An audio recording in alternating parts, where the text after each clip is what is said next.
Good morning, and welcome to the Dakota County Board meeting on April 7th, 2020. I will note that there is a quorum present, and the clerk will note the roll. Please stand if you're able and join us in the Pledge of Allegiance.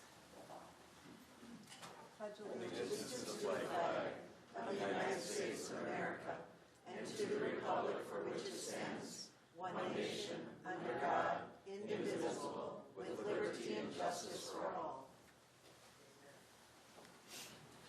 Thank you very much. Our next item is to hear from audience members who have signed up to provide comments. Our time allows us for verbal comments limited to 5 minutes on items that are on the consent agenda or not on our agenda. However, I do believe some people signed up to speak on the data center issue, and I will allow that even though it's an agenda item. It's not an action item, it is an informational item. And so the time that we will be spending on our agenda on this item will be to hear from the information gathered from our staff, and that'll be good for our public and good for our board. And so if people have comments ahead of time, that's when we'll take them, is at audience time. So with that, I see first on my list is Mo Feshami. Would you like to come forward? And again, we're limiting our comments to 5 minutes. Welcome. Thank you, Commissioners, for the opportunity to speak today. My name is Mo Feshami, and my professional background is in telecommunication and data center network design for some of the Fortune 500 companies, some of them here in Minnesota. So I know a thing or two about their operation, how they work, and I live in the proximity of a data center in Farmington that's in the early stages of development. So when fully operational, it'll use more water than the city uses on an average day currently. The intense water demand would happen mostly in the summer, where we encourage our citizens to restrict their water use. But that's when the data centers need the most water to keep the operational going. And after the DNR reviewed the AUAR for the project, they showed concern about the water demand. And then 2 months after that, the city signed a contract with the developer that obligates them to provide up to 2.93 million gallons of water per day to the developer. That contract protects the developer, not the city residents that the city elders swore to protect and to serve. Many of the residents on the east and the south side of the data center are on wells, very low, shallow wells. And we are concerned what will happen to our wells, especially after what happened in Elko New Market, that there still have the stranded wells going on in their area after the bottled watering plant came in. What's going on in Farmington is not unique. It's happening elsewhere. Track in Cannon Falls is trying to annex land in Randolph, and Rosemont is going for the gold with several data centers that are happening. Granted, the Meadow Data Center claims they're not using as much water because they're using a different technology that uses electricity to provide the cooling. That's how you get on-site efficiency. But to generate that electricity uses much more water if you cooled that data center with just normal technology that we have today, very common. We, as citizens of Dakota County, are tired when we go to our local RGUs who are granted with the power to permit the construction of the data center. When we go to them, they say, well, go to the state. MPCA, Department of Health, DNR can take care of you. We go to those state agencies, they say either we don't have this staff, like in the case of MPCA, or we don't have the authority sometimes in the case of DNR. So we're looking to you guys as the commissioners of the county to help us. You have great presenters today to talk about data centers. Please listen to them. And this is a big issue in front of us. If all of these data centers come to fruition in Dakota County, we're going to have a doomsday scenario in 3 to 5 years. And that's for the 10 that we know of. With the NDAs, we don't know how many more are in the works. And if they become to fruition, we may even have less than 5 years before we're looking at some real significant issues. Thank you for your time. I'll be glad to answer any question anytime, even after the meeting. Thank you very much. Thank you very much. Next up, we have Kathy Johnson. You can come to the microphone and introduce yourself. Hi, I'm Kathy Johnson. I live in Castle Rock Township, just on the edge of Farmington, on Bering Avenue, which is quite close to where the proposed data center is coming in. As I drive around in the countryside, and I go down to Rochester fairly often, I look at all these high voltage power lines that have been built coming in over the years. They've been paid for by ratepayers, and they have not been paid for by data center developers. But data center developers, to me, want to come here because we allegedly have water, which is not an unlimited resource, but also because of our infrastructure. And they want to use that infrastructure that we've already paid for with the promise of they come to a city, you sign an NDA and guarantee the water supply, and we'll promise long-term jobs and all kinds of property tax. There's overwhelming research that shows long-term jobs is a myth. And so you come into a community, use the existing infrastructure, but the thing is, the ratio between sales tax coming in and property tax coming into our state is 18.5 to 1. The only thing we have to pay tax on, according to HF 16 from the legislature last year, is the electricity they use. So let's say it's 9 to 1. So for every $9 they're abating, there's $1 coming into the state. And granted, it goes to one municipality, but still, how does that make sense? So they're using our infrastructure, saying that if they need more infrastructure or whatever to make their projects work, they'll pay them for it themselves.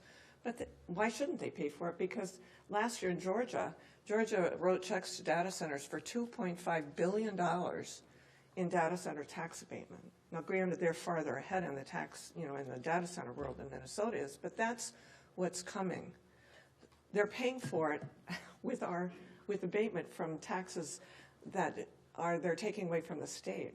I have a relative who uses special ed. That's heavily subsidized by the state. The nursing home in Farmington, and I have been allowed to quote this, had to cut $700,000 out of their budget this year because of the state budget last year. They were decimated as far as, that's a very difficult thing for a nursing home, especially a 5-star one like we have in Farmington. As far as I can see, it's like the state's being fleeced. They're being told, we're going to come here and we're going to pay property tax. The jobs, even some of the construction jobs, aren't going to be local. They're going to leave when the projects were built. But when that tax abatement goes on, the legislature passed it, I think, for 35 years or some ungodly amount. It makes no financial sense, and the risk bear is borne on us. When the state has to cut their budget, another issue is, as Mo mentioned with the MPCA, where's the budget that the state is going to have to regulate the data centers to make sure they're doing what they said they were going to do in the first place with regard to water use, with regard to nitrous oxide, noise and light pollution, danger. They create heat zones. That was another recent research article I found, the one in Farmington, which, by the way, the head of the Energy Committee of the House of Representatives said the project in Farmington makes the least sense of any project she's ever seen. right on, the Vermilion River runs right through the site. And if you have a heat zone, what are you going to do, fry the fish? You know, this project, I think you need to look long and hard, and as Mo said, we're not getting support from the state, and the DNR says we have to be pro-business. What about the residents? What about the risk to us? Again, even at a 9-to-1 ratio, giving away $9 for everyone that comes into the state is called bankruptcy. I please ask you to support us and help us find ways to regulate them, cite them appropriately, not 250 feet from people's property lines when a building is 50 to 80 feet tall. Not on the banks of a pristine, one of the, I think it might be the only breeding trout stream in a metro area, the Vermilion River, which is a sacred piece for Dakota County. Please give us some opportunity for protection, and I thank you for that. Okay. Thank you. Next up, Kathy Pritchard. Come forward and introduce yourself for the record. Hi, I'm Kathy Pritchard. I live in Rosemount, Minnesota, and my concern about the data centers is, well, my concern about Rosemount is that the wellhead protection plan has expired. It expired in 2022, and they do have reasons for it. You know, they had a difficulty getting it pushed through, so they did get an extension. The extension has been extended until 2028, I believe. And I just think that they need some resources or some help to get that approved before they move on to develop any more data centers, because I think it's really important to stay current on our wellhead protection plan. The wellhead protection plan is put into place for, you know, safety reasons, to keep our drinking water safe from contaminants. Contaminants are starting to come up in Rosemount, and that's just a really big concern of mine. Before further development, I just would really like to stress the importance of our drinking water. Thank you. Thank you.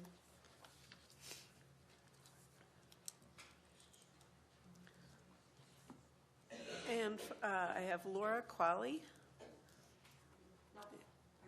Okay, thank you. Thank you. All right. Is there anybody else who wishes to be heard before the county board this morning? Seeing no one else come forward, I appreciate the time that the public took to come to the meeting. And we will move on with our agenda. What I will just let people know about is that we have a number of employee recognitions today, and we will have a brief recess during our meeting as part of that employee recognition. Folks get their picture taken, and there's coffee and snacks out there. And then we will come back for our final informational item from Environmental Resources on data centers. Again, that is not an action item. It is an information item that the board asked for because there's more discussion going on. And we want to understand what the county board's role is in that and understand the policy better. And so this is a learning opportunity for all of us. With that, we can move on, members, if we have any adjustments to the agenda or if anyone would like an approval. Madam Chair, I would move the agenda as stated. We have a motion. Is there a second? I will second. And a second. Thank you very much. With a motion and a second, we can take a voice vote. All in favor, please say aye. Aye. Any opposed, no. Hearing no opposition, that motion prevails. Next up, we have our consent agenda and look for anything that needs to be pulled from the agenda or an approval of the consent agenda items. If not, Madam Chair, I'll move approval. We have a motion. Is there a second? And a second. Thank you very much. With that, we can do a roll call on this item. Jenny? Commissioner Workman? Yes. Commissioner Atkins? Yes. Commissioner Holberg? Yes. Commissioner Halverson? Yes. Commissioner Drosty? Yes. Commissioner Hayman-Ruland? Yes. Commissioner Slavic? Yes. Very good. And now we're moving on to our regular agenda. Item 11.1 is the proclamation of Public Health Week in Dakota County for the week of April 6th through the 10th. And we get to hear from our Public Health Director. Welcome, Gina. Thank you. Good morning, Madam Chair Halverson, Commissioners. I'm Gina Pistolka, Director of Public Health, and I'm grateful for this opportunity to be here today to highlight public health during this year's National Public Health Week.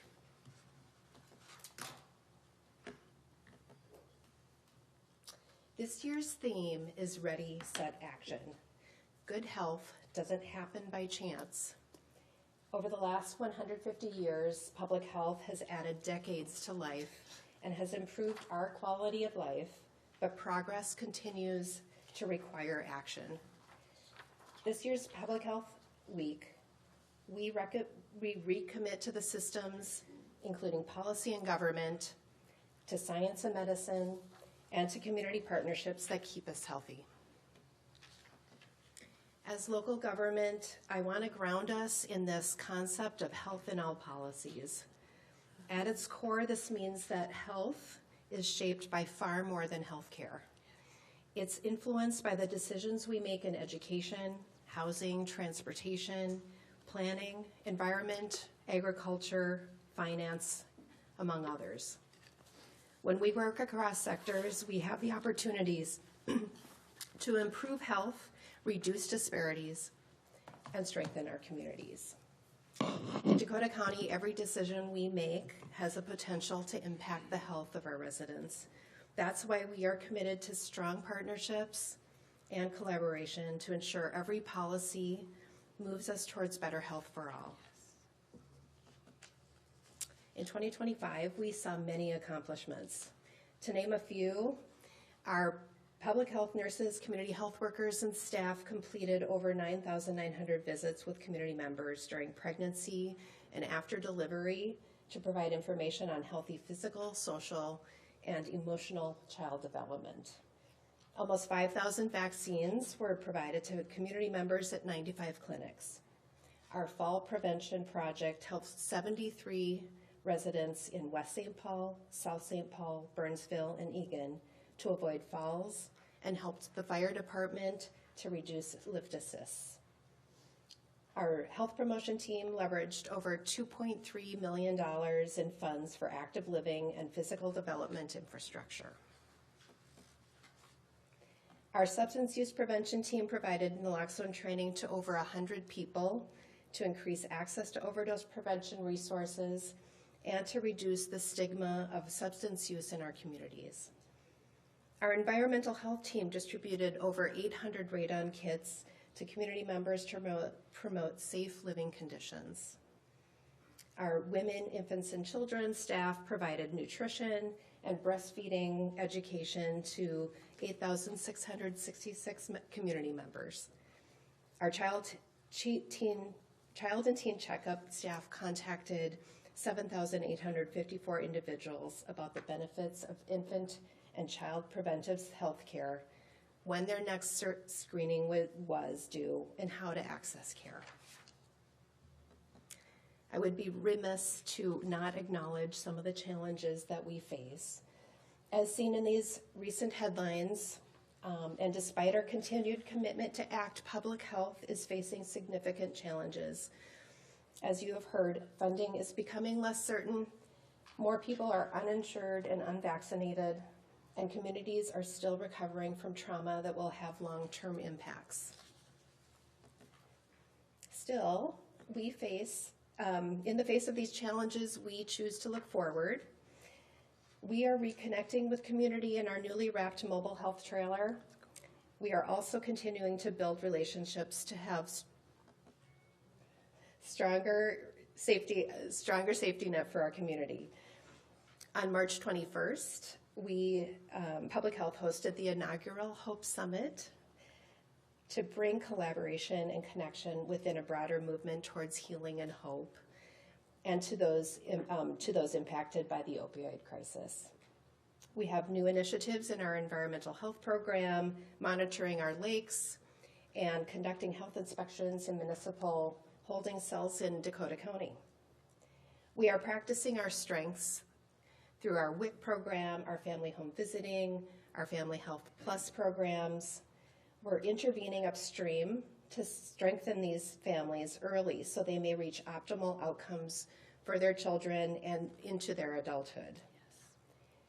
And we are constantly monitoring and responding to what's next, as is our role in public health, to respond to any emergency or risk to our community's health and well-being.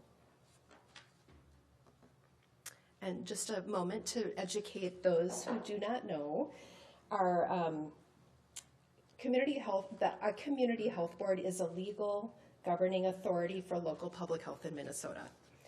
Community health boards work as the drivers and the protectors of our community's health. In Dakota County, our Board of Commissioners is our community health board. And I want to take a moment to thank you all for your commitment and to share how proud we are in public health to have you as an ally. So I'm here today to recommend that the Dakota County Board of Commissioners recognizes April 6th through 12th, 2026 as Public Health Week in Dakota County in order to encourage residents to take action to promote their own health, the health of their families, and the health of the community.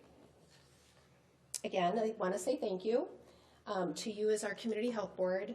I want to give a shout out to our public health team and to our community partners, some of them who are represented today, for their commitment and hard work that they do every single day to strengthen our community's health.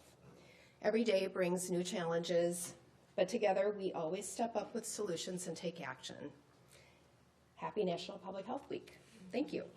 Thank you so much, Gina, and I'll ask you just to stand there so in case anybody has any questions or comments. Board.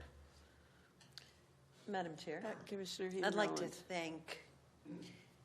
thank you, Gina, for your leadership. Thank you for your team. Thank you for everyone that is really doing public health in our community. Thank you for the relationships that you've built with the residents of Dakota County and the businesses and the organizations that also serve those individuals. Madam Chair, I would be honored to move Public Health Week proclamation for the April 6th through the 12th and say we are deeply grateful for all the work that you do. Thank you. Nice. Is there a second? There's a second. Very good. Any other discussion to the motion? Hearing none, we can take the roll. Commissioner Atkins? Yes. Commissioner Holberg? Yes. Commissioner Halverson? Yes. Commissioner Drosty? Yes. Commissioner Hayman-Roland? Yes. Commissioner Slavic? Yes. Commissioner Workman? Yes. Very good. Thank you so much, Gina. And just acknowledgement and thank you to all of the staff who work so hard to keep our communities healthy. I think that it is often under-recognized service and statutory service that counties provide throughout the state. We are required by the state to promote the health and well-being of our communities through public health, and it is an awesome responsibility. And our staff face it with innovation and efficiency and education, and we really appreciate all that our public health staff do every day, year-round, and it's wonderful to be able to celebrate them this week. So with that, we can move on to our next agenda item, which is acknowledgement of some public health achievement awards. Let's hear about the ways that public health is making a difference in our communities. Welcome, Jess. Thank you. Chair Halverson, Commissioners, I'm Jess Luce, a Public Health Supervisor and lead the annual Public Health Achievement Awards. By Resolution 175, back in March of the year 2000, Dakota County Board of Commissioners established an annual Public Health Achievement Award to recognize and honor the contributions of citizens in Dakota County who devote their time, energy, and talents in their communities.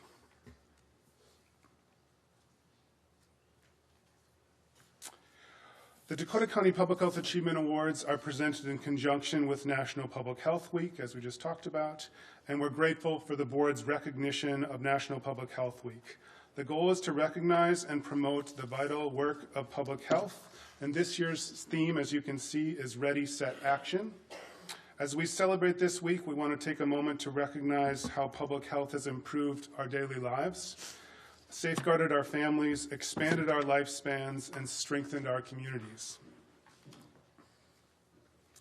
The criteria for the Public Health Achievement Award are to provide leadership through work and service, promote collaboration among individuals, organizations, and agencies, advocate for the prevention of disease and disability, promoting healthy behaviors, and protecting health and safety.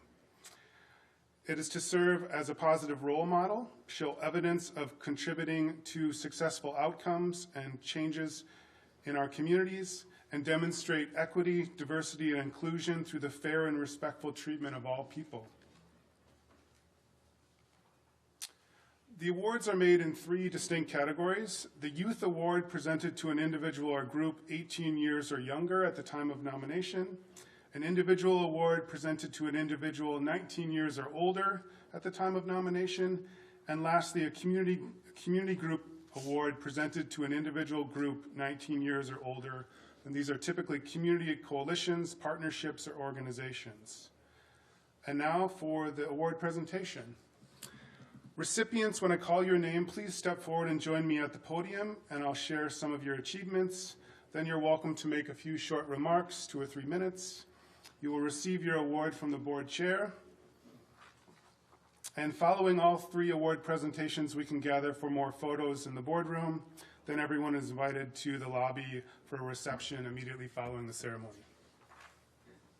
So it's my pleasure to present this year's Public Health Achievement Awards. The individual award winner is Stacy O'Leary. Stacy is the Health Services Coordinator and lead school nurse for West St. Paul, Mendota Heights, Egan Area Schools, District 197. She has been instrumental in strengthening district-wide immunization compliance, an essential public health priority that protects not only individual students, but the entire community. Her visionary leadership was instrumental in bringing the Warrior Care school-based health center to Two Rivers High School through a partnership with Riverland Community Health, Dakota County Public Health, and the Minnesota School-Based Health Alliance. The center has significantly expanded access to health care, particularly for students who face barriers such as transportation, financial limitations, or a lack of primary care provider. What distinguishes Stacy most is her ability to translate public health principles into sustainable, system-level change. Her leadership has strengthened policies, built collaborative networks, improved immunization compliance, expanded healthcare access, and enhanced emergency preparedness. I now invite Stacy O'Leary to make a few remarks. Welcome. Thanks. Congratulations. Thank you so much.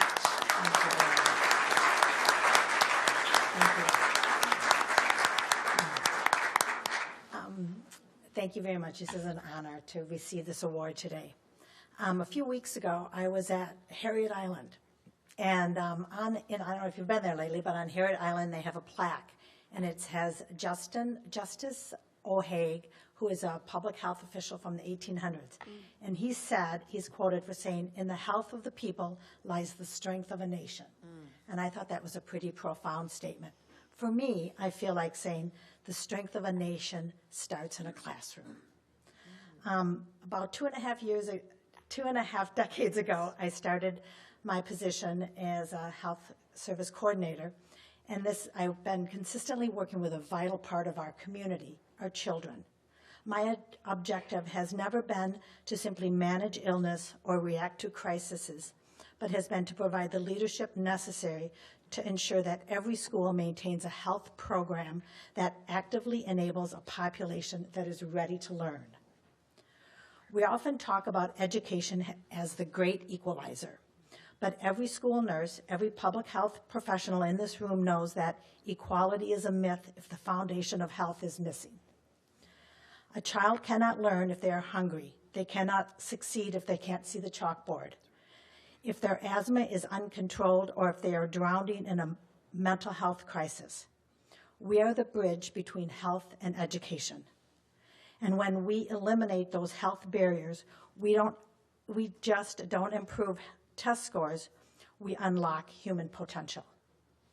Throughout my journey, I have seen the most multifaceted problems require the most collaborative solutions. One of the areas I've worked with Dakota County is the SHIP funding, which is state health improvement money. And that has allowed our school district to move beyond temporary fixes to create a wellness committee that has established sustainable health practices in every school that has impacted staff and students alike. We have a partnership with American Academy of Pediatrics, which is bridging the gap between clinical medicine and community assessments. The formation of our School Health Advisory Committee, our SHAC, has brought the community voice directly to the schools. True leadership in public health means being self-directed when facing messy, multifaceted issues. It means facilitating communication within large, sometimes slow-moving organizations. It means standing in the gap for those who cannot advocate for themselves. This was tested when we started the school-based clinic at Two Rivers High School now. It is a successful clinic called Warrior Care. To my colleagues, some in this room, our work is complex. We are mentors, advisors, grant writers, policy advocates. We are the ones who train the next generation for health office staff to lead with both professional attitude and a compassionate heart. We are the ones who navigate the dense web of state and federal regulations to ensure that our most vulnerable students, those with complex special healthcare needs, receive the skilled nursing and protection they deserve. Beyond the data, the grants, and the regulation, my core task is leadership. I want to thank my colleagues from School District 197 for their unwavering belief that health matters. I want to thank the Minnesota School Nurse Association for empowering all school districts across the state to enact healthy practices that change lives. But mostly, I want to thank this county. Thank you for your tireless dedication to the idea that every individual deserves a chance at a healthy life. Let us continue to build that strength, one student, one school, one community at a time. Let us ensure that when we talk about the health of the people, we are talking about the future where every child enters the classroom healthy, safe, ready to learn, and then they can change the world. Thank you very much.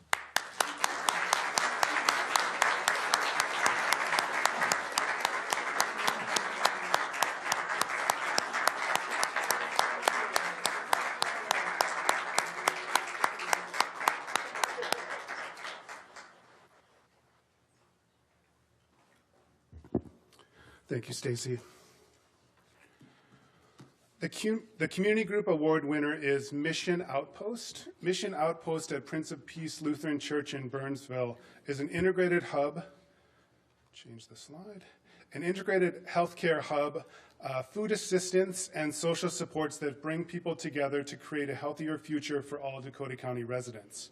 Mission Outpost has built a community-driven response to meet the challenge of nearly 1 in 5 adults in Dakota County struggling to afford health care. With Hispanic residents, young adults, and those with limited education bearing the heaviest burden. Mission Outpost was founded as a food pantry back in 2002 and has grown through intentional community-driven expansion into a comprehensive public health resource. The Mission Outpost Dental Clinic opened in 2014, the Community Resource Center in 2015, and the Mission Outpost Eye Clinic in 2025.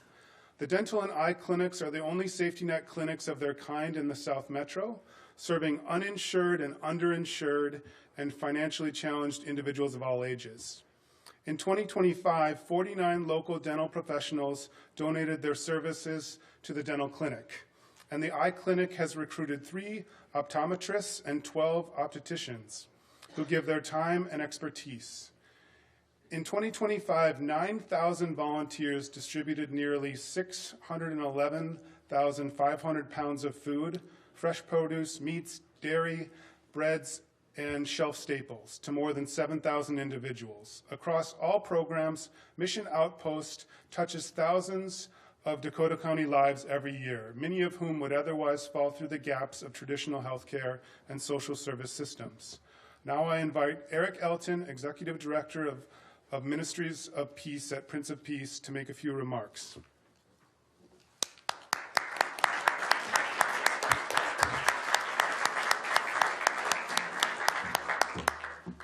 So thank you for this award. It's been a privilege to be part of this for a lot of years. So one of the misnomers of what we do is that it is all about our guests. Everyone that comes to visit us is a guest, they're not a client. Guest means to us hospitality, more like that, as opposed to your number, your transaction. Let's move on to the next thing. So one of the misnomers is that it's all about our guests. It is indeed, but it's also about our volunteers. Our volunteers are also looking for purpose. They're looking for something to do, activity, some place to make a difference. And so what better way for them to share their gifts and their passion, their heart with the guests that come to visit us each day. When we started the dental clinic in 2014, we wondered if dental professionals would ever want to come and volunteer what they do during their day job. Because that's kind of different. If you're doing food, most people haven't worked in the food arena. And we found out very quickly that that was the case. And right now we have the University of Minnesota Dental School and also health partners coming every single week. And they believe in what we are doing and making a difference. We serve about 1,000 patients a year right now. And iClinic is brand new. We're still trying to figure all those pieces out. It's going well. In both cases, whether it's eyes or dental, each visit costs a guest or patient $25. It isn't for us to make money. It is for them to feel like they're contributing to their own well-being. The illusion is that every person that comes to get food and clothing wants it for free. And what we're finding is that is not the case. They do want to contribute. And in some cases, some even know the full value of what they're getting when they get a tooth removed or glasses, and they actually give forward and give money above and beyond that $25. So it's been a privilege to be part of this. This is a little weird for me to be acknowledged in this kind of arena, but it's been fabulous and a great journey for us to do, and we look forward to the opportunities we have ahead of us. So thank you all very much for the time.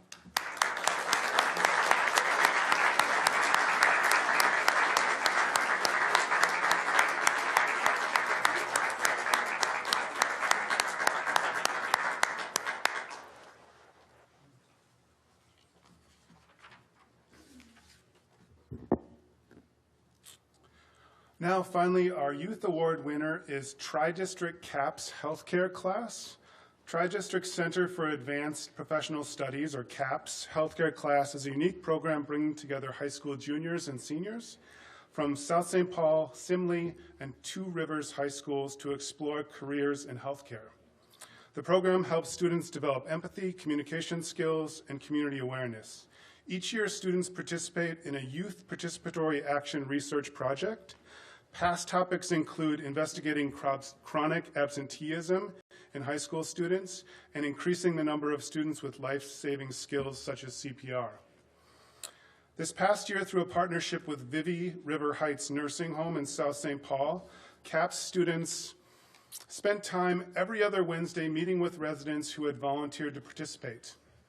Over the course of the semester, students interviewed residents and learned about their lives, including their childhood, family, schools, friendships, careers, and personal lessons they wish to share with the younger generation.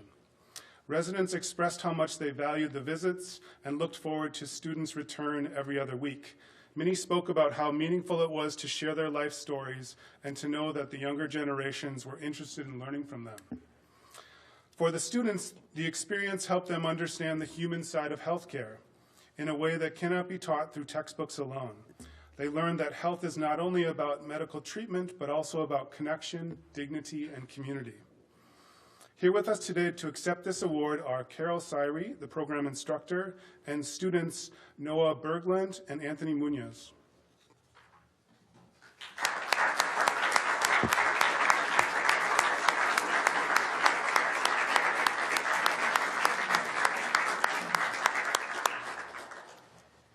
I'll just be really quick because you really want to hear from them instead.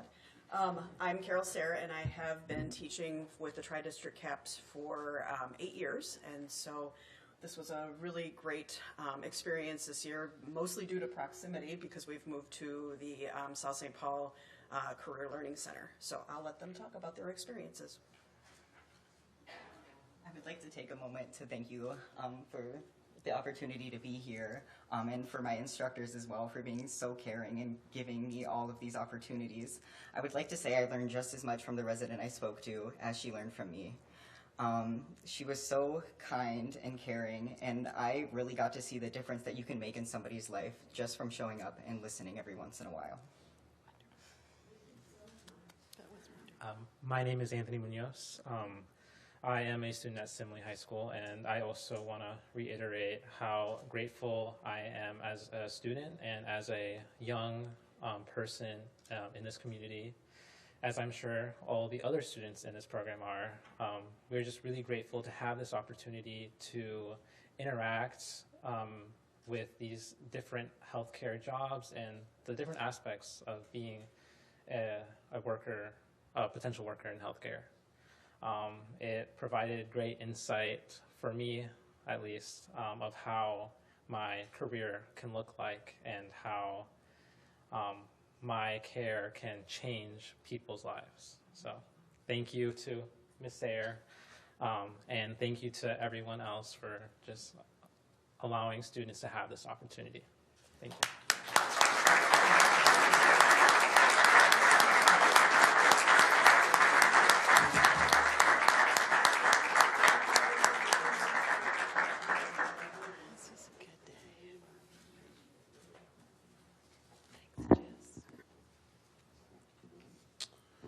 Thank you. Congratulations to our 2026 Public Health Achievement Award winners. We look forward to next year and to the great work our community members continue to do to keep our county safe and healthy.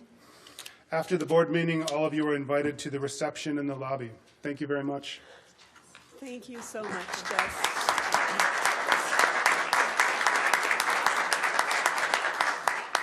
We have one item of action to complete on this, and that is to pass the resolution with the honoring these great public health champions. So moved, Madam Chair. We have a motion. Is there a second? We have a second from Commissioner Heyman Rowland. Very good. And we can take the roll. Commissioner Holberg. Yes. Commissioner Halverson. Yes. Yes. Commissioner Drosty. Yes. Commissioner Heyman Rowland. Yes. Commissioner Slavic. Yes. Commissioner Workman. Yes. Commissioner Atkins. Yes. Thank you so much, and that resolution is approved, and I just want to say thanks to all the award winners, to all the volunteers who assist them, and to our public health team who also provides great partnership. Health is achieved through community, and the goals of public health are really about the health of our community, and we can't do it without the partnerships that we see today. And look forward to forming in the future. So thanks for being great examples to our community. With that, we are going to spend a little time one-on-one with our awardees and with our public health team. I invite members of the public to join us as well. And we'll mix and mingle for a few minutes and take a brief recess. So with that, I am going to call us into recess. Please join us in the atrium.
Oh, look at this. We're coming back together.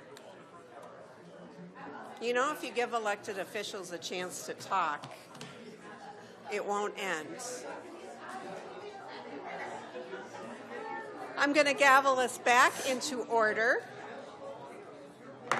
We are back from our recess. Congrats again to the Public Health, Community Public Health Awardees.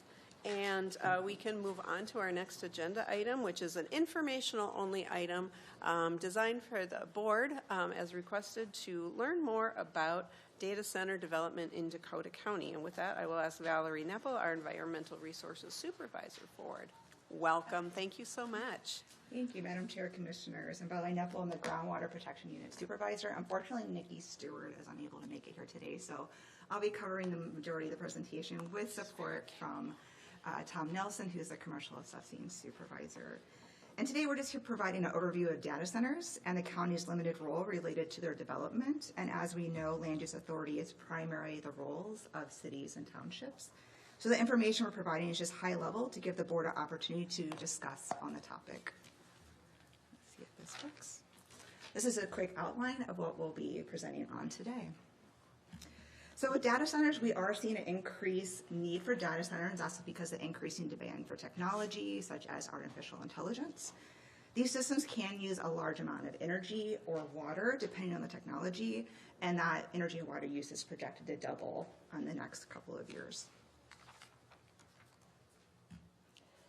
So data center developments may look for several characteristics when selecting a site. That primary driver is going to be proximity to power, and then also looking for other aspects needed, such as that water and wastewater service connection. Other potential drivers here for Minnesota may be the cooler climate, the state's renewable energy goals, as well as tax incentives. Data centers can vary significantly in size. What you see here are a couple images of data centers here in Dakota County. The image on the left is the former Unisys or Iron Gate campus. This is located in Eagan and has been there for several years. You can see that's a little over 300,000 square feet. Then we have the new Meta facility that's currently under construction in Rosemount. This is considered the first hyperscale data center in Minnesota, and it's a little over 700,000 square feet.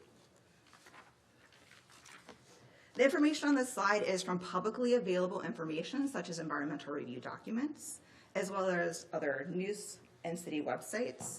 The map on the left shows the existing data centers that are in the county, as well as that are under construction. So the green dots are the two existing sites in Eagan, and then the yellow dots are the ones that are construction or redevelopment. So we have the two in Eagan, as well as the Meta site in Rosemount. The tables on the right showed where either a data center or technology park was identified in an application submitted to the city, a development agreement, or was included as a possible study scenario in an AUAR. They're in various stages, but to our knowledge don't have an approved specific project at this time. We are tracking the data from the AUARs, but aggregating the data can be difficult due to the wide ranges of possible uses identified in the documents. And then comparisons to other potential uses and sites would really need to be a case-by-case evaluated by the city. And I do know that we have several cities here today in case there's any specific questions about these projects. Because of the large number of servers, data centers generate a lot of heat, and they do need cooling capabilities to keep the buildings to ideal operating temperatures for the equipment. And that amount of energy or water needs for cooling can vary significantly depending on the technology. The technology that used for cooling is evolving and is becoming more efficient. Air-based cooling is typically going to use more energy compared to liquid-based cooling, which is going to use more water. And then closed-loop systems that recirculate the water are going to be more efficient. Data centers also can impact community development. This includes job creation, which depends, again, on the size of the data center. The ranges you see here show on the lower end what you might see for a smaller facility, like the one in Inver Grove Heights, and on the higher end, what you might see for the Meta campus, with the majority of these jobs occurring during the construction phase. There could also be potential other community benefits, such as improvements to public infrastructure and local amenities. We've already mentioned the energy and water needs with data centers, and this lists some other environmental considerations that are typically evaluated as part of the environmental review process.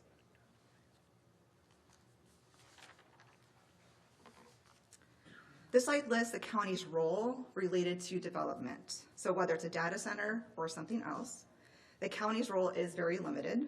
The Physical Development Division and the Environmental Resource Department, we do comment on environmental review documents. Environmental Resource regulates development in shoreline and floodplain areas in unincorporated areas. However, we're not seeing data center development in these areas. We also regulate new well construction if it's not a community or municipal well. And again, everything that we've seen to date are proposing to use city water or an existing well on the site for backup. However, we would still regulate if there's construction monitoring wells. And then with any new commercial site, we would review that solid and hazardous waste generation. So while our role is limited in land use and development, we do have a connection to water-intense industry through the county's groundwater plan. And that is really focused on working with our partners, such as the Department of Natural Resources. So I do realize there's a lot on this slide, which I'm going to explain. 90% of Dakota County gets its drinking water from the groundwater. We currently use about 22 billion gallons to 32 billion gallons per year, depending on if it's a drought year or not. And while we don't regulate groundwater use, we do continue to monitor groundwater use through those linkages through our groundwater plan. So what you see here on the base map, this is the projected groundwater drawdown map that was developed by the Metropolitan Council. Those areas in darker color are projected to have more drawdown, with those areas in red projected to exceed 50% withdrawal capacity by 2040 timeframe. This map also shows the top 15 current water users. These are going to be mostly our cities. We also do have some large industry like Flint Hills, and we also have some large ag irrigation, which is what you're seeing in the southeast part of the county. And not a surprise, where our current largest water users are is where also we have the largest projected drawdown. We also are showing on the black dots those data centers with known projects, so as stated, those that are existing or under construction. So as we consider multiple large water users, or what we would consider also high capacity wells, we really want to look at these all together cumulatively. So no matter what the water use is, because large water use is a large water use. So we really are trying to work with our Department of Natural Resource partners to look at that cumulative effect and ask those questions. So a couple of questions that we're really asking is, what is the long-term sustainability of our aquifer? So what can our region regionally sustain? And we do luckily have a lot of water here in Dakota County, but that doesn't mean that it's necessarily unlimited. Other questions are looking at, could there be potential well interference if additional high-capacity wells are added? High-capacity wells could potentially impact private domestic wells, as well as irrigation wells or other wells in the area. We're also looking at, could there be impacts to surface water resources? We have calcareous fence, which are located along the Minnesota River.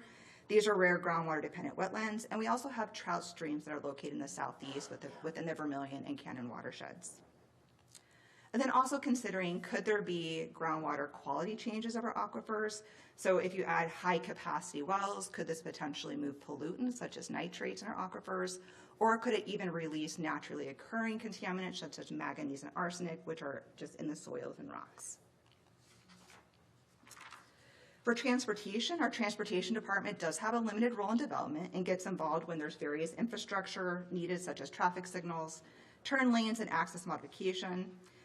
And they do often see those traffic impacts drop once the construction phase is finished. So with that, I'm going to hand it over to Tom.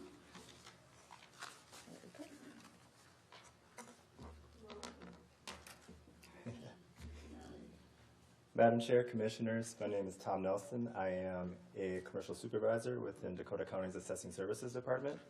Good morning. Good morning. So one of the tasks that the Assessors Department is responsible for is determining market value for the properties. So to do that, we have to first understand what a data center is. So data centers are special purpose properties designed to have digital infrastructure used to store, process, and transmit data.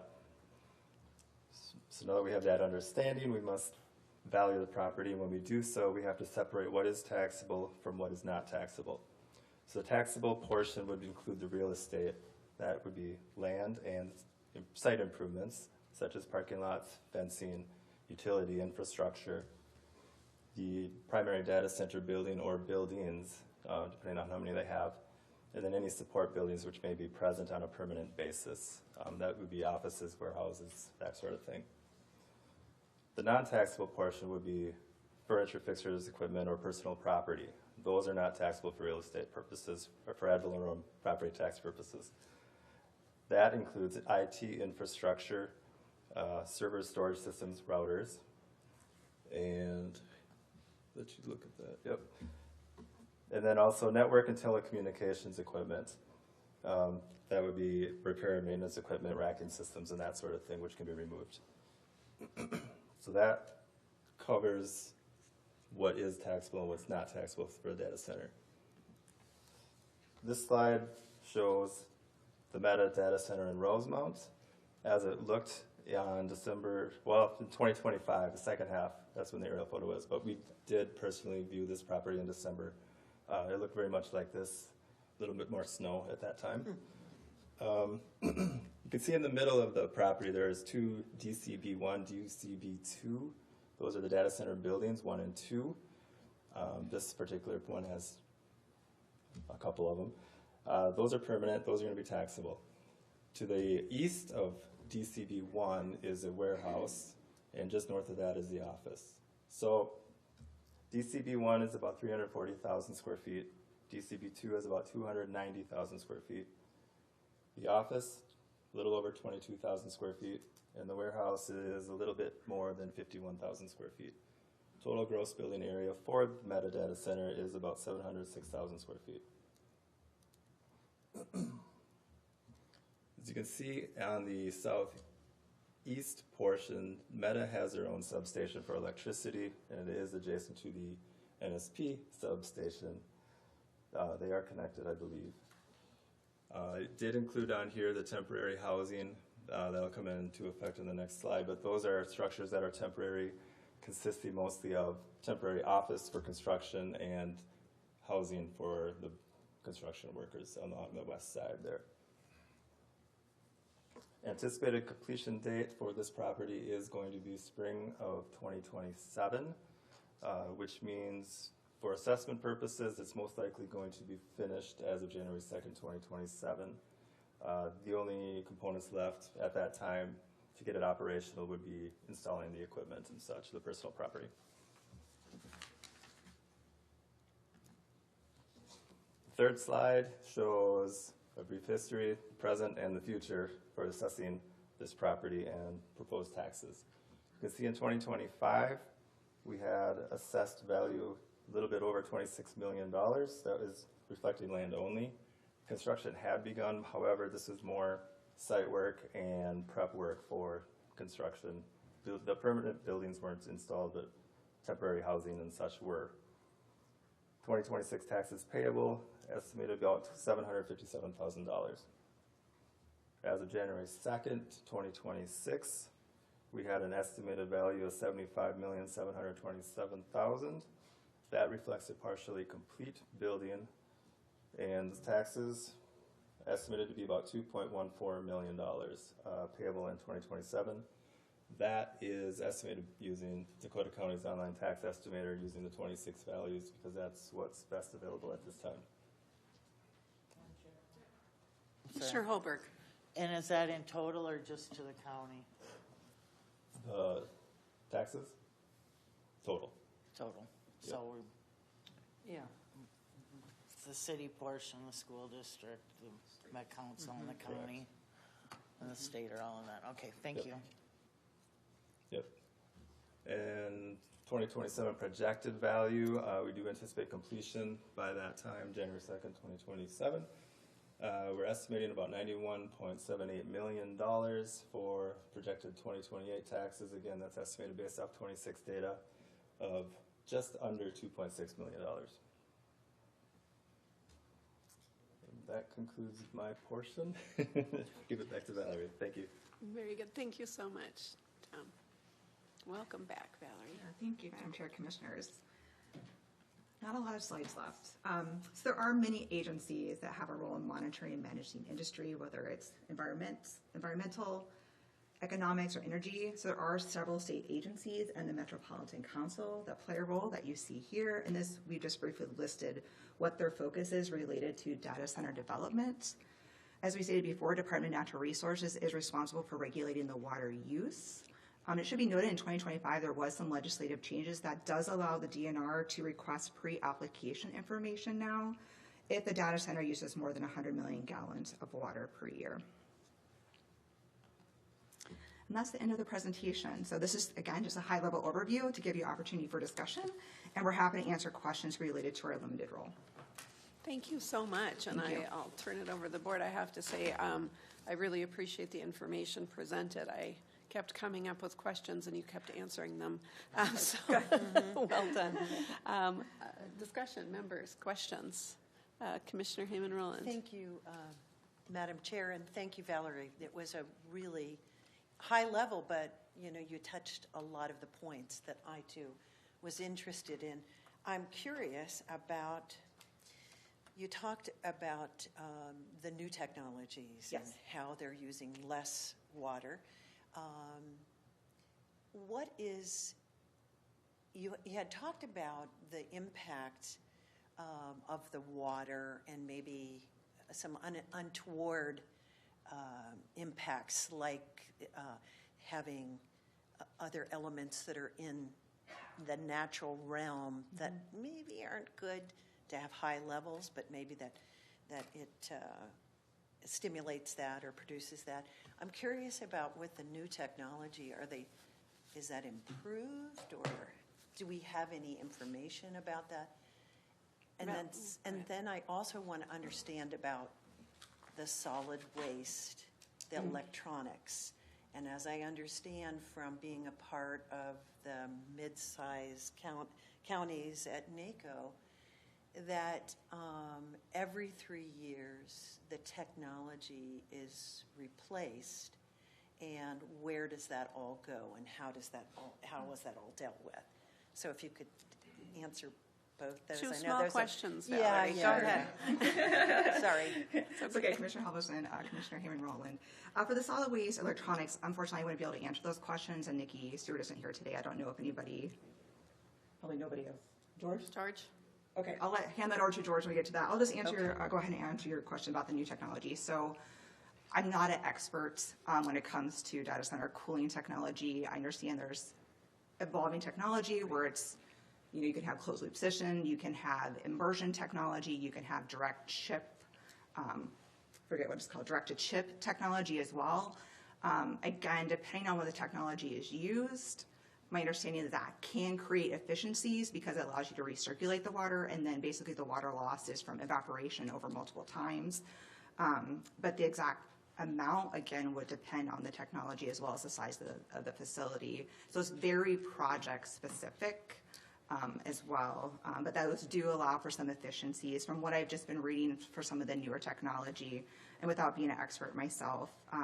So as we think about water use, you had mentioned, could there be some mobilization or release of natural contaminants? Right. So as we think about high capacity water users, because you're pulling up this high water and then you're getting what's called this cone of depression. Mm-hmm. So it's basically pulling the water down. So I know that one of the concerns could be we have these natural manganese and arsenic, which are in the soils and rocks, and just because it's naturally there doesn't mean it's good for us to drink as well.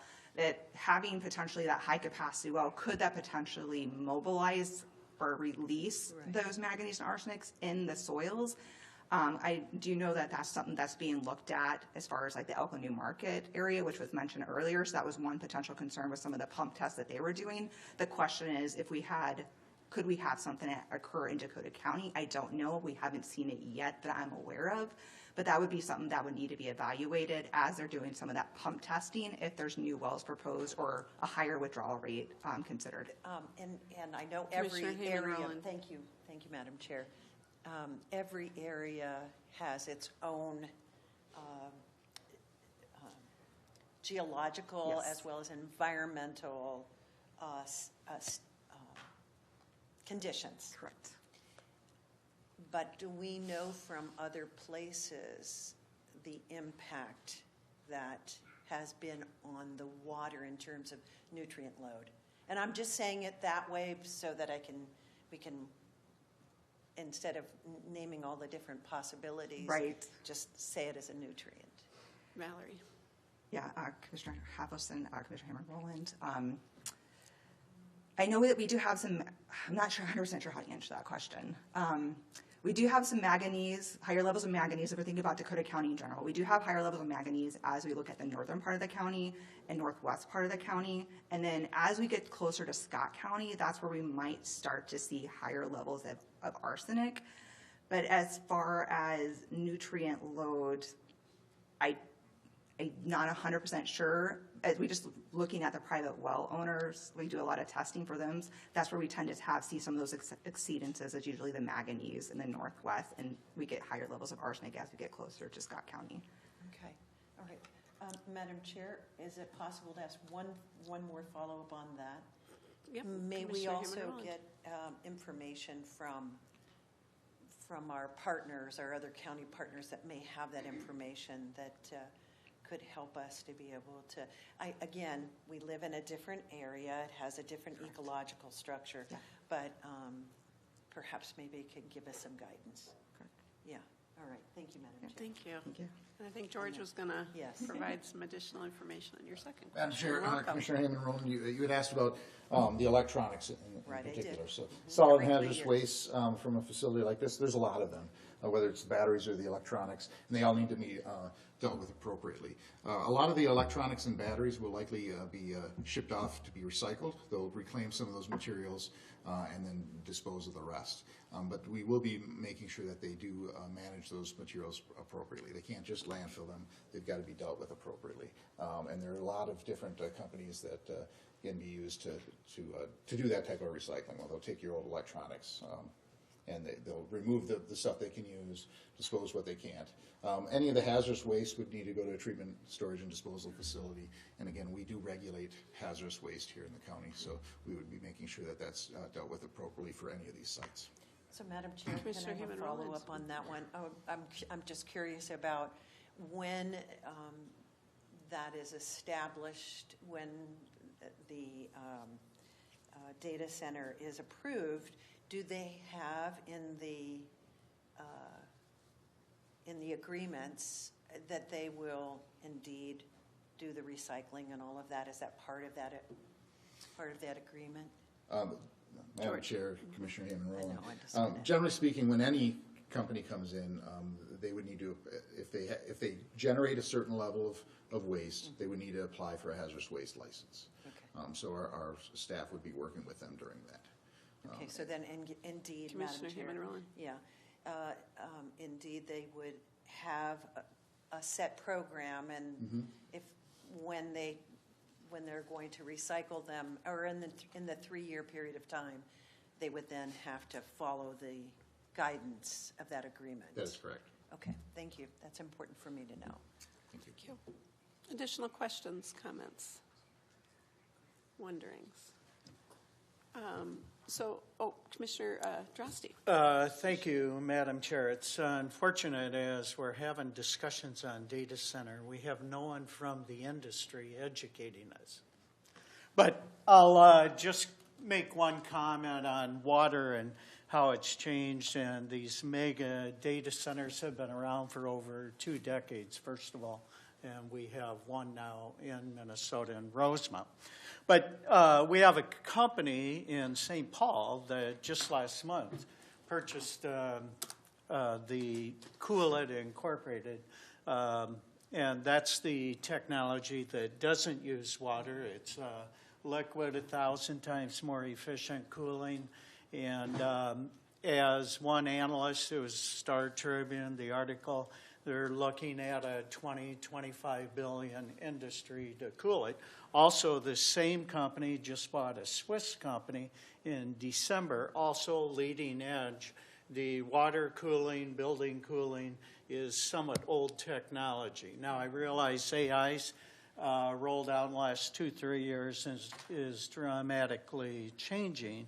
However, when I look at Dakota County and I look at water usage, especially, I'll look at commissioners up here, and I think we have 6, 7 golf courses, and a golf course uses 25 to 50 million, according to the Minnesota Golf Association, which is way more than what this is. And we mix it with chemicals and create green grass and run it off into stormwater catch basins, etc.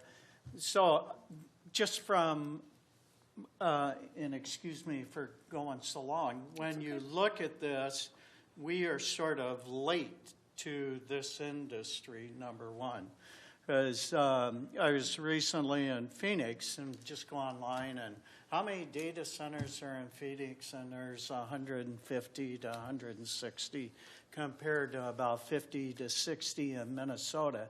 And I think, how can we be in a crisis with water when that's a desert? Just with a logical hat.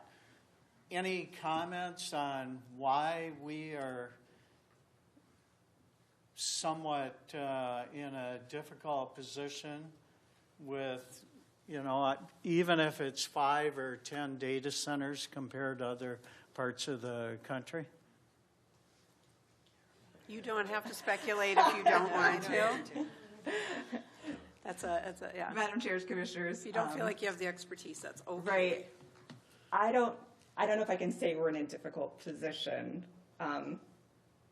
As a lot of these is in the study scenario still. So as these projects were to move forward, you'd actually have an end user, you'd have a little bit more information about how much water is actually being used.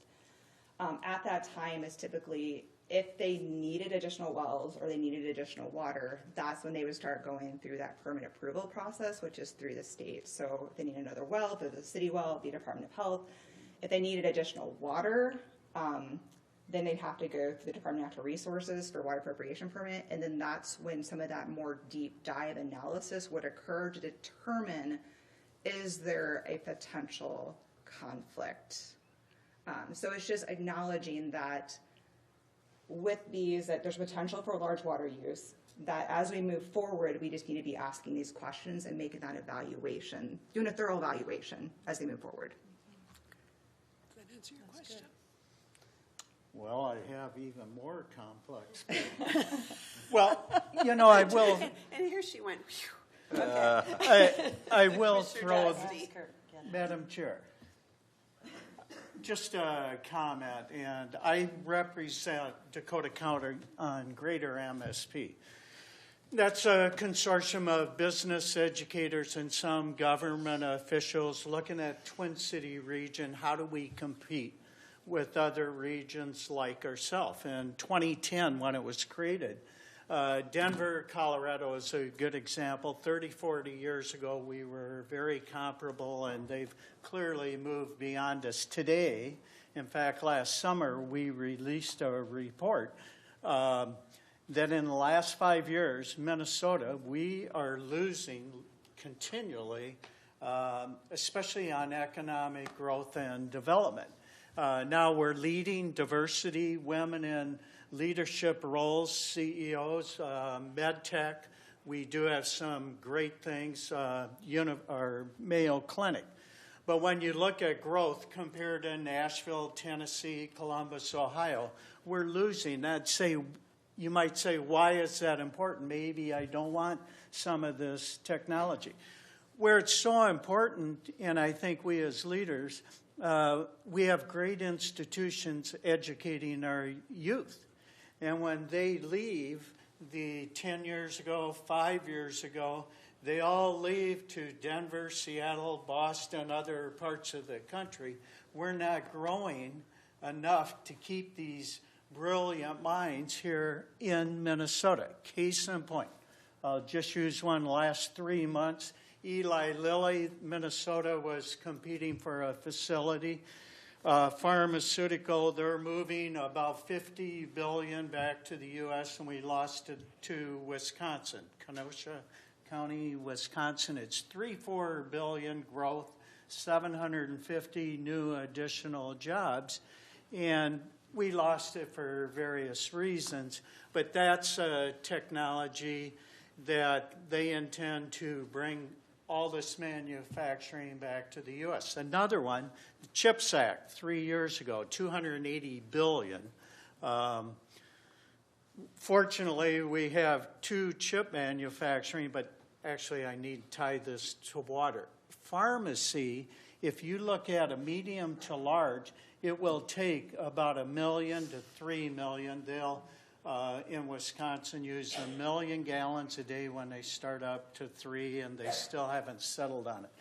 But CHIPS Act, the $180 billion, now fortunately we have 2 small companies in Bloomington, and Polar was one that did receive 300 and some million to do some expansion. But Columbus, Ohio, $22 billion, Boise, Idaho, Micron, 15. You go to Phoenix, the desert, whether it's Intel or TSMC, 100 and some billion, and they're deserts, and these are huge water usage. My concern is our message here is any development that utilizes water, the flag here in we're the 3rd largest county in Dakota County is don't come here, because that water usage we're running out, as I saw in an email, in the early 2030s. That means our growth as a region is going to not change if we continue down to be alarmed on any water usage.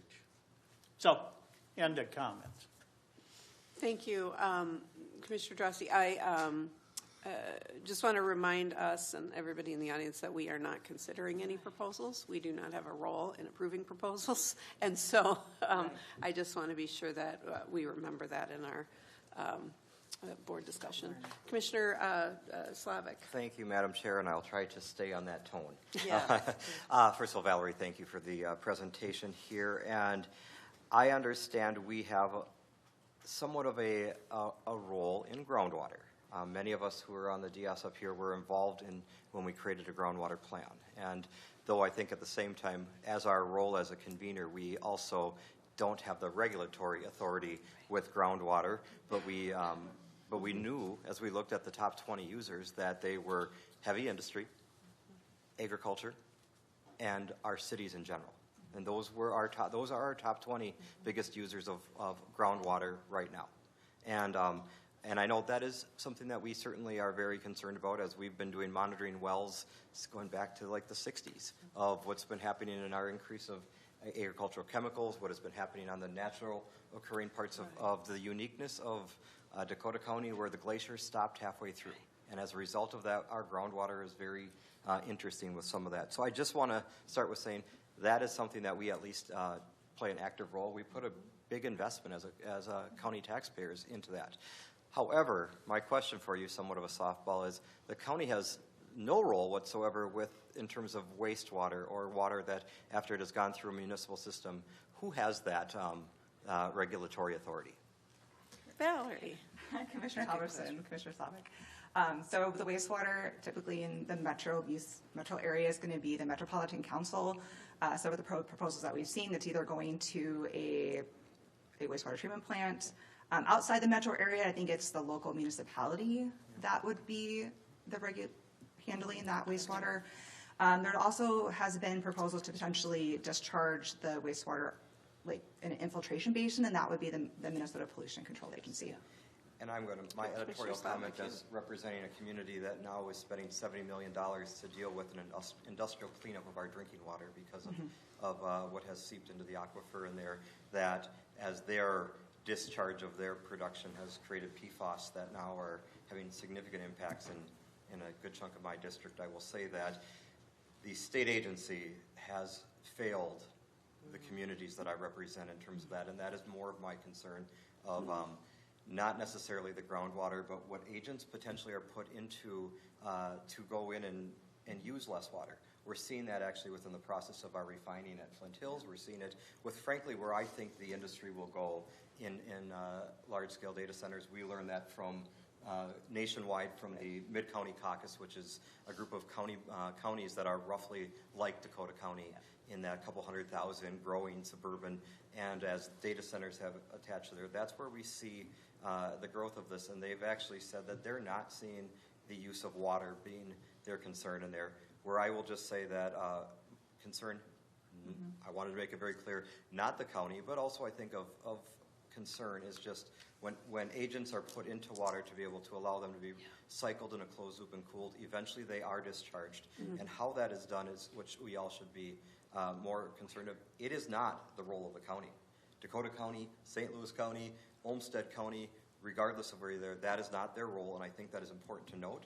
But I think as a citizen and as somebody who now is seeing my water bill go up 10% every 6 months until we can pay for the water treatment plant to remove PFAS, there's going to be major costs if we don't understand what some of these long-term impacts happen to the chemical agents. So I just want to put that in there, as that plays a role. But that is something where I don't think history will repeat itself to that same level because of, the issues we're dealing with today in the Hastings community.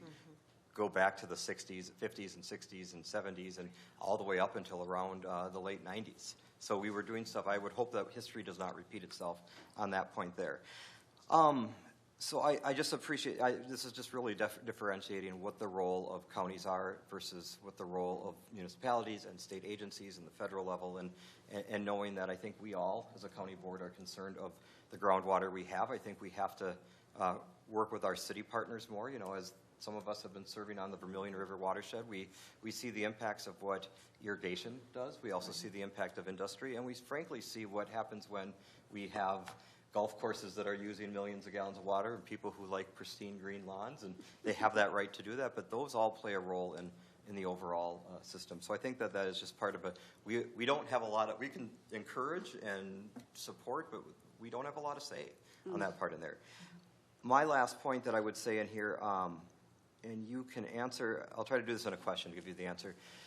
There are counties across Minnesota that are more involved in this than Dakota County would be.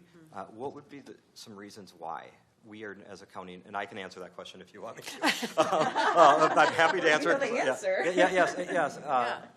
I'm happy to make that as part of the reason, but we have seen in the media that there other counties have been more part of this than us. Why is that? If you know, if not, I'm happy to answer for you. Commissioner, Chair Halverson, Commissioner Slavic, you may know more than I do, but I mean, we don't choose to do land use authority in unincorporated townships. And I have seen examples of ordinances of counties that do those for the unincorporated townships, but because we're not regulating, we're not doing land use authority, I think that's maybe our biggest. That would, I'll Commissioner Slavic, as the recent past president of AMC. Question here. Yeah, so since 1978, Dakota County actually led the charge to go and have our townships have the same local planning and zoning authority that is that our cities get to experience. We're the first in the state, and frankly, even in the metro area, many of our peer county commissioners are still having to have planning and zoning authority on splitting lots through the rural area there. Where I was actually going to go, in addition to that, is there are some counties in Minnesota where they actually, the cities have delegated their planning and zoning authority to the county board as well, and that's where they play a role in some of that aspect in there. I think that's one reason why this board a number of years ago had made the decision that we don't get in because we have no planning and zoning authority, we don't get involved in NDAs, non-disclosure. We don't do any of that sort there. We were involved in that, and it was somewhat unique, and Commissioner Drosky knows that well, that it was somewhat unique that we as a county made that decision that because we are unique in Minnesota and have delegated the authority of planning and zoning to the locals, the most local people that you can go and see in that grocery store or see at church on Sunday, and that is why we've done what we've done in that part there. So I just think that is another aspect of what has made Dakota County somewhat unique, the County Board of Commissioners, that is, in some of the process with any sort of business regulation. We as a board over the years have said what we are going to do for economic development is we're going to make sure we have good infrastructure, good roads. That's why transportation does play a role in there. And we're going to stay competitive on our taxes. And that is what we've, as still in the lower tier of county portion of taxes, that is what we've chosen to do for the for economic development. And right or wrong, that has been the direction that this board has been able to stay focused on, and which is why I appreciate you sharing and reminding all of us that here's our role and here's not our role. Thank you, Thank Madam you, Chair. Commissioner. Other comments, questions? Hearing none. I have a question. Now you get me.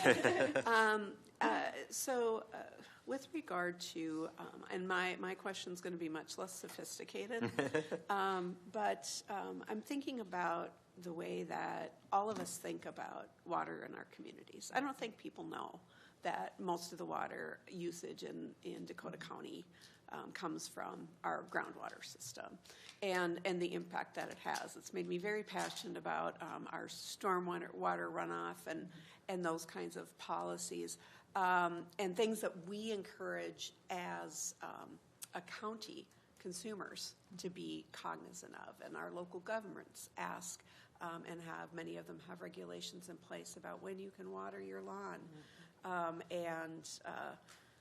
And so, which can create neighborhood conflict sometimes. But so we have asked consumers to do a lot with regard to protecting our waters, that end user. And I do believe that people step up and try to do their part. So with that, what is, to respect what the people are doing, what's the canary in the coal mine situation? What things trigger us to know that our aquifers may not be meeting demand? That, one of the things that we think about is, do our water reserves, are they able to fill up our trucks, our fire trucks? That's in an emergency. Those are some of the calculations that local governments make when they think about regulating water usage in our communities and the impact that has on the individual user. It also has a cost to us as folks who are out there doing the educating and those kinds of things. So do we have indicators that say we're healthy today, and do we have something that's going to say, boy, we're hitting a place where we're not healthy and we have to make some changes? I don't know what those indicators might be. You might not either, but if we can find that answer, that would be helpful.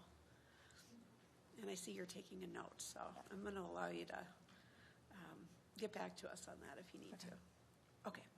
And then the other thing that I just wanted to make mention of in terms of the way government works, and this is my own soapbox, is I think it's great that we have local, state, and federal partnerships. And I think Dakota County's been a great partner in many ways locally. And we've made it our business to try to be a better partner, frankly, with our cities.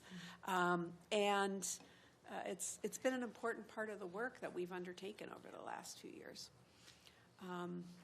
That said, sometimes when you have too many voices of authority in the room, it gets really easy for governments to do, not my business, it's their business. And that may be true.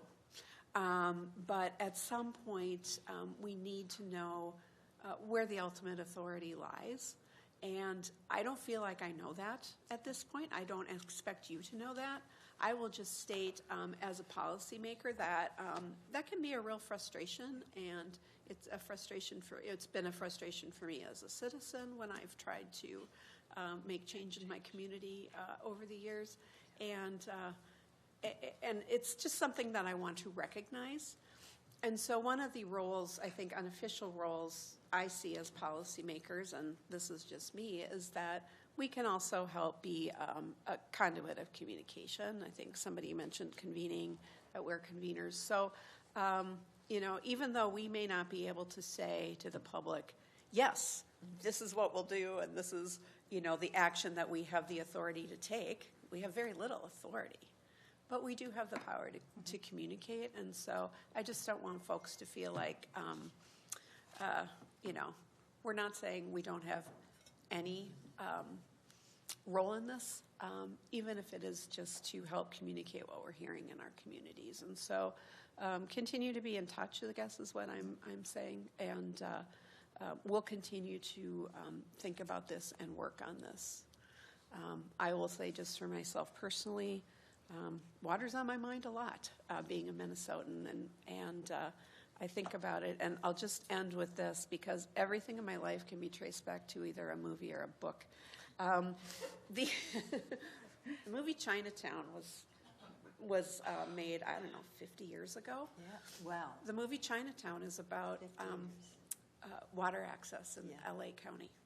And I will tell you, they're still fighting about water access in LA County. And that was a fictional story, but set in the 20s.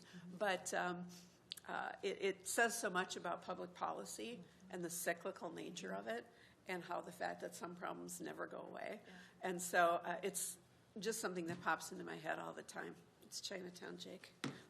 Commissioner Drosty. Thank you, Madam Chair. Just for point of clarity, we as the county have a planning commission. When does the county get involved with our cities, the planning, zoning on large projects for roads and water? That's not. Or George. Good job, George. Top out here. Madam Chair, Commissioner Drosty. So our Planning Commission isn't what most people consider a Planning Commission to do. We don't look at a lot of plats and things of that nature. We have a Plat Commission to do that, so with our roads, we have the Plat Commission. When we're dealing with water issues, we're really, our groundwater folks are the ones that look at that. We don't do it through a commission process here at the county, because we don't have the regulatory authority typically for the municipal systems. So did I miss the question? Thank you. Do we, the county, have to be invited in by the city when there is a large project? Especially when you look at water or road structure that's on our county road. Yeah, Madam Chair, Commissioner Drosty. When it deals with our roads, yes, we're involved through our Plat Commission. Any access, spacing, things of that nature, we're involved. When it comes to a municipal water system, we are not typically involved in those. Again, we deal with the non-municipal systems. So if they're dealing with a municipal water system, the Minnesota Department of Health is your regulatory authority for a municipal water system. Okay, thank you for clarifying. Thanks for the question. Other comments, questions? Looks like we have completed our conversation. Valerie, thank you. Thank you. that you were in the hot seat. The other thing I just wanted to quickly mention on behalf of our colleague, Commissioner Atkins, is that you'll notice that Commissioner Atkins was not part of this conversation. He had to leave for a family funeral. We always try to alert our families that nothing can happen on Tuesdays, but he did want to just ask me to make mention that he will be watching the conversation later, and did send some questions to staff. So with that, we can move on from this informational item. Appreciate it. And we can move on to interagency reports. And our first up is the Association of Minnesota Counties. Commissioner Heyman-Roland, Commissioner Slavic. Thank you, Madam Chair. Well, the legislature is back in session today, and the third committee deadline is April 17th. It's going to come really quickly. So, do you have anything else? Thank you, Madam Chair, and Commissioner Heyman-Roland. Just also to add in there that in the month since our last meeting, some of us were able to attend the Association of Minnesota Counties Leadership Conference, learning, I think, that especially in some challenging times that we have ahead on, which we always do, there's always a big issue. It just depends on the day. Just kind of on how to be able, working together, collaboratively, and actually trying to do the best results for those we serve. So I thought it was I was able to attend. I thought it was great. I know Commissioner Drosty and also did. So that's all I have on that. Thank you so much. Any additional comments on AMC? Hearing none. The Metropolitan Emergency Services Board. Commissioner Thank Drosty. you, Madam Chair. We have a meeting tomorrow. Thank you. Brief update. Next up is the Intercounty Association, and I will reiterate, we have a meeting tomorrow. Yeah. More to come. Metropolitan Mosquito Control District. Any mosquitoes out there? Ticks. Ticks. Deer ticks. check yourself and your pets. They're worse than, they're so tiny. Just caution. The full board meeting is April 22nd. Very good. Thank you for the safety reminder as well. National Association of Counties, county organizations. No updates. Transportation Advisory Board, Commissioner Holberg. Meeting a week from tomorrow. All right. Vermilion River Watershed Joint Powers Board. Thank you very much, Madam Chair. So we did meet on March 26th, and finally getting our bylaws and the new organizational consultant list updated for the year. But one thing of note is that we did authorize our capital improvement partner project operations and maintenance grant, as we now receive a dedicated dollar amount for watershed capital projects, and to be able to implement how those, once the project has been put in, how to maintain them. So exciting to be able to get to this point. Very good. Thank you for that update. Workforce Development Board, Commissioner Heyman-Roland. Thank you, Madam Chair. And You've got a Bailey. good update. I have a slide.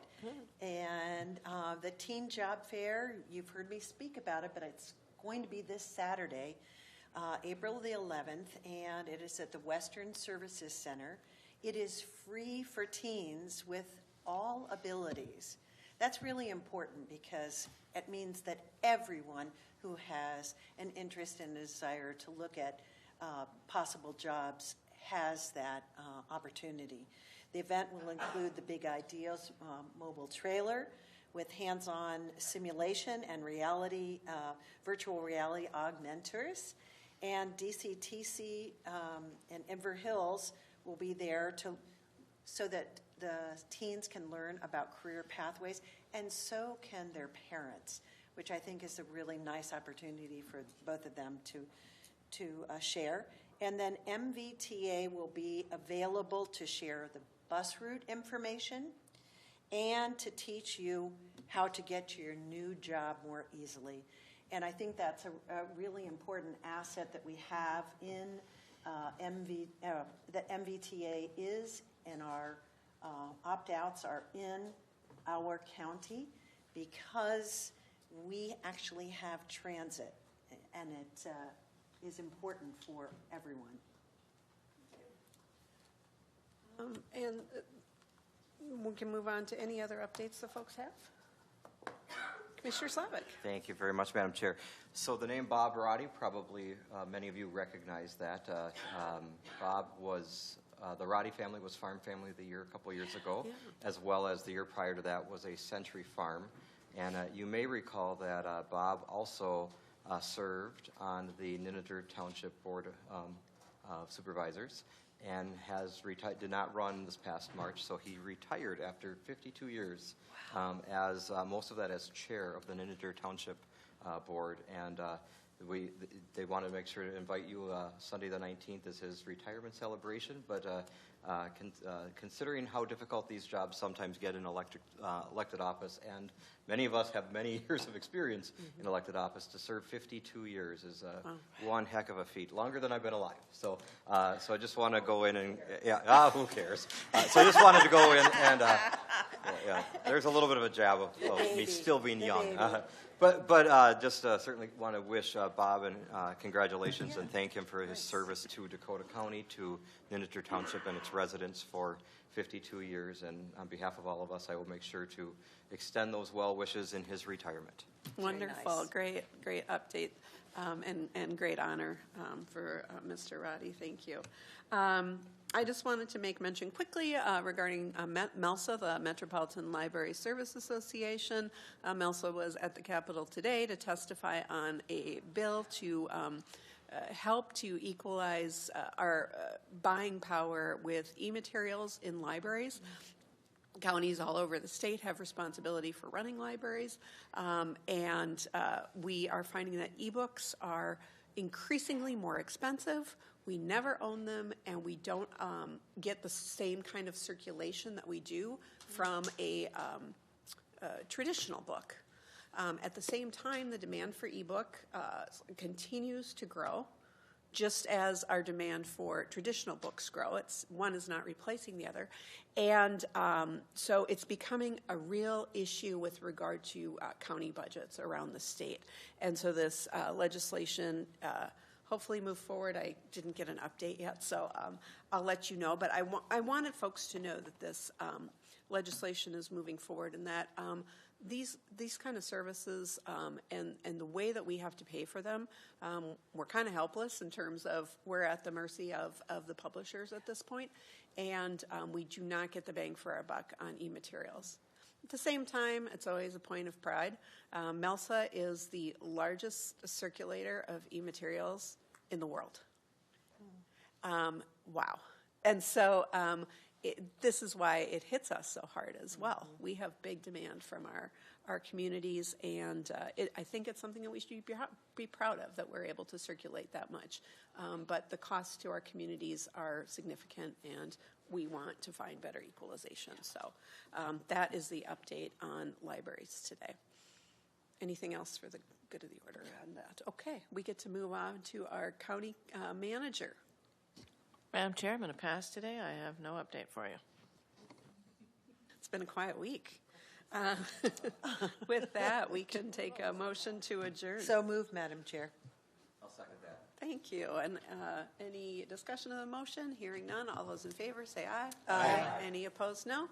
We stand adjourned. Thank you so much. GGP. No.